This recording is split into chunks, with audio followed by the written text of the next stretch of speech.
everyone, welcome to this week's Trimcraft Tuesday. This week I am sharing with you a scrapbook layout that I made a fair few weeks ago with the Dovecraft Sweet Moments collection. Now this one is a bit of a special layout for me because, well, firstly I made it for my grandma for her birthday. She turned 96 this past weekend and I always like to make her something special for her birthday, so I've made this layout for her and I framed it and sent it to her and everything. And then it is also special because I used this project as one of my application projects for the Trimcraft 2018-19 design team, and as I'm sure some of you will know because it was announced last Wednesday, I made it! Yay! Woohoo! So Trimcraft Tuesday will be continuing. So thanks to all of you, by the way, who wish me luck and everything. I really, really appreciate it. But yay! I'm so relieved and thankful and honoured. Competition was really tough this year. There were so many amazing applications. Obviously, I was watching them and in a worried way as well. Like, there's some really, really good applications going on. But I made it few. And thank you to you all, and Trimcraft, obviously. Anyways, I'll stop banging on about that and talk about what I'm actually doing. So I have everything in this layout is Sweet Moments, by the way. I don't think I use any other collection at all. But I started off cutting, I didn't do this on camera obviously, but I cut all these little cups and this teapot that says time for tea on my silhouette. And then I also, on that green paper that's just out of shot, cut the word grandma in a nice font, which I meant to remember the name of for this voiceover and have forgotten. Whoops, I'll see if I can add it to the description box. Sorry about that.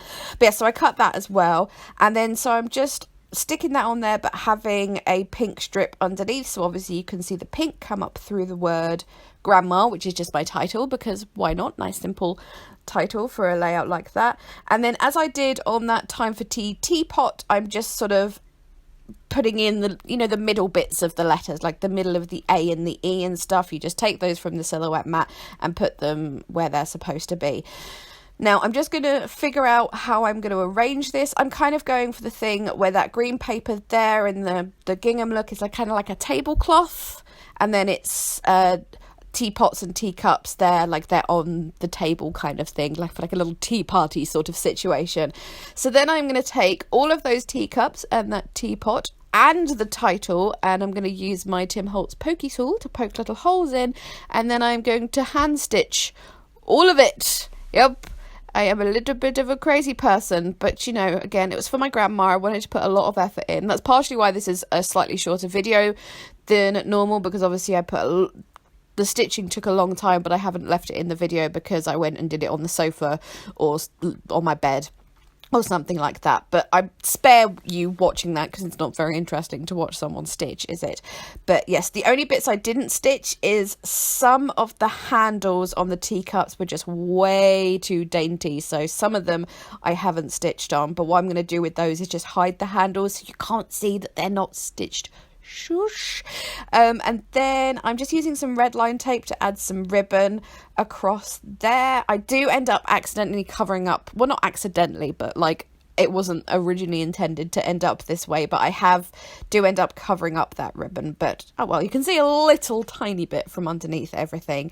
But yes, I'm gonna put most of my little cups and my pot up on some foam tape, and I'm kind of doing different layers of foam tape. So like the lowest cup down is like on 2 layers of foam or foam tape, and then it, like, you know, and going down from there kind of thing. So it got a bit complex working out which bit needed to go where, and especially when some things overlapped, and I was like, I need to put 1 layer of foam on that part but 2 layers of foam on that part. So that actually took me quite a while to do, like that blue cup, which, have I already put that down? I'm not sure. Or did I do the middle one first? I don't know. I did do this like the best part of a month ago, but yeah, just working out how many layers of foam and whatnot needed. I'm obviously using those little foam squares. Those are actually Dovecraft ones, I believe, little 3mm ones. I'm using those for the handles, and that there, I'm putting that yellow cup underneath the teapot because that's one of the cups where the handle didn't get stitched. So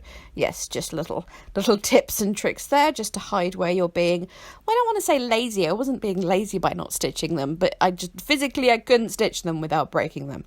Anyways, with those all down on their various levels of foam and foam tape, I'm going to back my photo and I decided to use papers that were not used anywhere else on the layout, just so they'd stand out nicely. The picture, as I said, is of me and my grandma. This was taken last year in Derbyshire, and I have added a label to the back of the layout just to say where the photo was taken and what month and stuff like that. So yes, I'm going to put that originally I thought I was going to put the photo either underneath the pile of cups next to the word grandma or up the top, but then I was just like, ugh, that doesn't look right, and I'm going to have it all across a line like that, and that just looked way better. As you've seen, I've just put a little doily underneath the photo because I feel like a doily is an obvious thing to put on this sort of tea party table themed layout, and then again different levels of foam tape and stuff just to make it lie flat against everything else and also have the picture popping up quite a bit. So because I'd covered up pretty much all of that ribbon I'd put down there, I decided to put some ribbon up the top like so, and I also am adding like red line tape to the back just so the ribbon stays down. However, as I was sending this layout as a gift, I did just take another piece of 12 by 12 paper and just completely cover up the back as well, because if she takes it out the frame for whatever reason, then I don't really want her to see all the nasty back and stitching and washi tape just flung there and how messy it looks. So yes, just as an FYI, by the way, if you're in the UK and you're looking for frames for your scrapbook layouts, if you are giving them as gifts, I have been buying mine on Amazon, just these really cheap ones, but I bought one for this and it arrived broken. Just wonderful. So I went to the range as an emergency and I found the perfect frame. It's about £6 and it is a 12 by 12 deep box frame, so it is so perfect for scrapbook layouts. I think it even says on the frame like 4 scrapbook pages or something. So yeah, as I said, if you're in the UK and you're looking for frames, there we go. Not sponsored or anything, I just found it and I was like, this is glorious. So might have to pick a few more of those up as well. And the frames are actually done, so they're really easy to paint as well if you want to. So I unfortunately didn't have time to do that. It's a nice enough colour as it is. But anyway, enough of that total side note. From this point on, I'm basically just doing a butt ton of embellishing. I included the buttons on this layout because, full confession, I have been hoarding those buttons a little bit. And I know I shouldn't do that when it's stuff that's sent to me for design team things. It was more like, when you hoard something for the perfect project, which is something I'm trying not to do it this year, but I did a little bit. But I used them. Those buttons are so beautiful and they kind of remind me of my grandma as well, like the kind of buttons she'd have on her cardigans. So I just had to include them on here. And then I've added stickers and pegs and lots of things just tucked under the cups and tucked under just all that whole cluster going on in the middle there. So it's all sorts of little bits and pieces to look at. And then I'm pretty much finishing with a load of the pearls from the collection. Yes, I did buy 2 packs. Well, I was sent 1 pack by Trimcraft and then I bought another one because they are so pretty. And as you can see, I do get through pearls at quite a rate. So yes, I'm just putting loads of those down and then like sticking another little one under there and just having a couple poking out again, just like all those little stickers and stuff, just little hints and things you can see behind the cups and the teapot and that, just nice little things to look at. And then I think with this little pearl I'm gonna add there.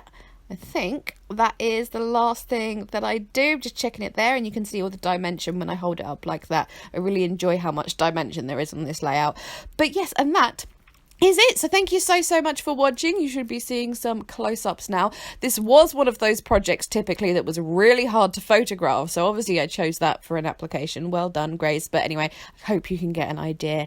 Anyways, I've already said thank you for watching. Please check out the description box below for any links to products used and stuff. Please leave me a thumbs up if you enjoyed. Chat to me in the comments and maybe consider subscribing if you have not already. All right, I'm done. I'm going. Thank you so much again. Bye bye.